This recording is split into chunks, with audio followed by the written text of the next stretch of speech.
민선 7기 김포시가 오늘 올해 주요 계획을 밝혔습니다. 어떤 내용들이 오갔는지 현장의 취재기자 연결해서 자세히 알아보죠. 이세진 기자가 현장에 나가 있습니다. 이 기자, 정하영 시장이 밝힌 올해 김포시의 주요 계획들 어떤 것들이 있었나요?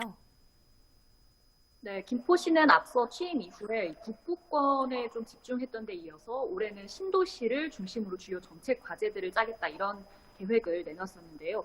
올해 주요 계획들을 살펴보니 실제로 신도시를 위한 크고 작은 정책들이 눈에 띄었습니다. 그중에 한 가지가 그동안 참 말도 많고 팔도 많았던 금빛수로 라베니체에 대한 계획입니다. 수로의 물 공급이 제대로 되지 않아서 불거졌던 수질 문제 등을 해결하기 위해서 탈당 관로를 매설하는 사업을 올해부터 본격적으로 추진할 예정입니다. 3월에 관련 용역 결과가 나오면 4월부터 고촌 신곡 정수장에서 탈당 원수 관로를 라베니체까지 공급하는 사업에 착수할 것으로 보입니다. 또 금빛수로의 소형 보트 같은 소형 레저 시설들을 운영하겠다는 계획도 참 말이 많았는데요. 운영 업체가 확정이 되면서 올해부터는 이런 계획도 실제화될 전망입니다. 네, 그렇군요. 지난해 김포도시철도가 개통되면서 김포시 교통체계에도 많은 변화가 있었는데요. 도시철도에 이어 광역교통망에 대한 주민들의 기대가 높아지고 있습니다. 이에 대한 언급도 있었습니까?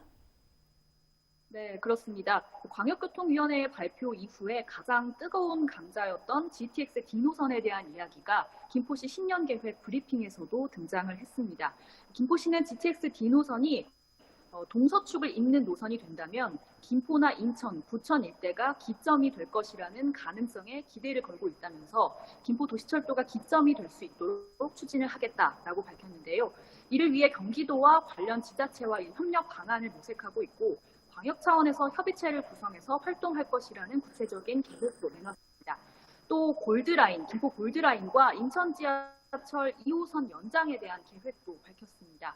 현재 김포시에서 김포도시철도 관련 용역을 수행하고 있는 만큼 용역 결과에 따라서 수요 정도를 가늠해 볼 것으로 보이고요. 인천 지하철 2호선 검담 오류역까지 김포 골드라인을 연장하는 가능성에 대해서 검토할 것으로 보입니다. 네, 그렇군요. 그리고 최근 김포시 주요 현안과 개발 사업들에도 많은 변화가 있었죠.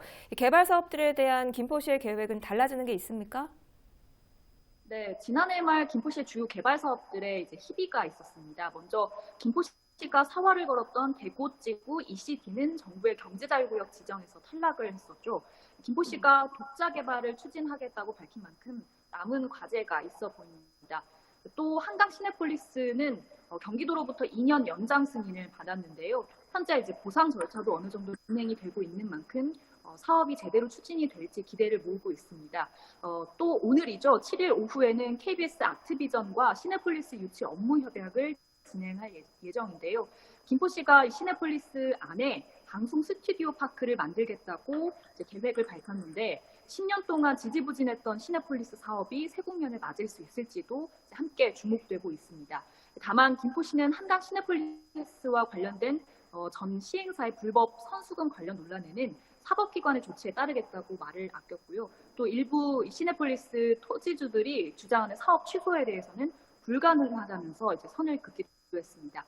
오늘 나온 이야기들은 더 자세히 오늘 저녁 헬로티비 뉴스에서 전해드리도록 하겠습니다.